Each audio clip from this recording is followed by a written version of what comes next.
काढण्यासाठी आपण गुगल सर्चमध्ये ई-श्रम असे टाईप करावे. e-shram.gov.in यावर क्लिक करावे. Go to main page. इथे रजिस्टर ऑन ई-श्रम. आपल्याला ई-श्रम कार्ड काढण्यासाठी आधार नंबर लागेल. आधारला लिंक असणारा मोबाईल ॲक्टिव्ह नंबर असणं गरजेचे आहे.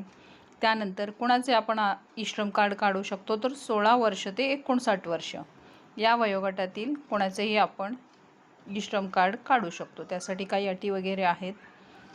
तर एवढ्या गोष्टी असल्या तर आपण ई-श्रम कार्ड काढू शकतो. सेल्फ रजिस्ट्रेशन करताना आपण इथे आधारला लिंक असणारा मोबाईल इथे टाकावा. कॅपेचा ॲज इट इज टाकावा. EPFO नंबर म्हणजे एम्प्लॉईज प्रॉव्हिडंट फंड जर असेल तर तो टाकावा, पण महिलेचं काही नसतं त्यामुळे ते काही नोच करावे.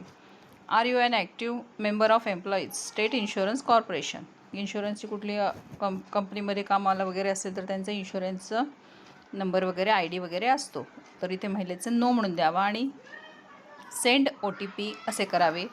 त्या आधार कार्डला लिंक असणाऱ्या मोबाईलवर OTP जातो. आधार कार्डला लिंक असणाऱ्या मोबाईलवर OTP जातो, तो सबमिट करावा. त्यानंतर इथे आधार नंबर कुठल्या पद्धतीने तुम्हाला आधार नंबर लिंक करायचा आहे तिथे फिंगरप्रिंट आहे, आयरिस आहे आणि OTP आहे. आपण OTPला सिलेक्ट करावा. हा कॅपेचा ॲज इट इज टाकावा आणि सबमिट करावा. त्यानंतर आपल्या आधारला लिंक असणाऱ्या मोबाईलवर OTP जातो, तो OTP ते सबमिट करावा आणि व्हॅलिडेट करावा. त्यानंतर रजिस्ट्रेशन फॉर्म ओपन होतो. इथे your personal particulars as per Aadhaar. आधारवर जो डिटेल दिलेला आहे त्या पद्धतीने इथे आपले नाव, आपली जन्मतारीख आणि जेंडर पण इथे डिस्प्ले होतो. खालच्या या निळ्या बटनावर कंटिन्यू टू एंटर अदर डिटेल्सवर क्लिक करावे. त्यानंतर अशा पद्धतीने माहिती आपला रजिस्ट्रेशन फॉर्म ओपन होतो. तर आपल्याला इथे कोणकोणत्या माहिती भरायची आहेत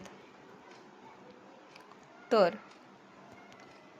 your personal particulars as per Aadhaar. आधारची जी माहिती आहे ती सगळी डिटेलमध्ये भरायची आहे. पर्सनल इन्फॉर्मेशन आहे, पत्ता आहे, शिक्षण आहे, तुम्ही काय करता, ऑक्युपेशन अँड स्किल्स काय आहे, बँक डिटेल्स, ह्या सगळ्या आपल्याला भरायच्या आहेत.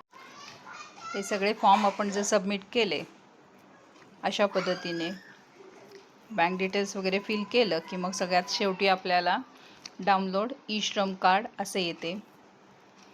या पद्धतीने आपले हे स्टेप वाईज जाणार आहे. सगळ्यात आधी आपल्याला ई-श्रमच्या पोर्टलवर जावं लागणार आहे, आपले रजिस्ट्रेशन करावे लागणार आहे.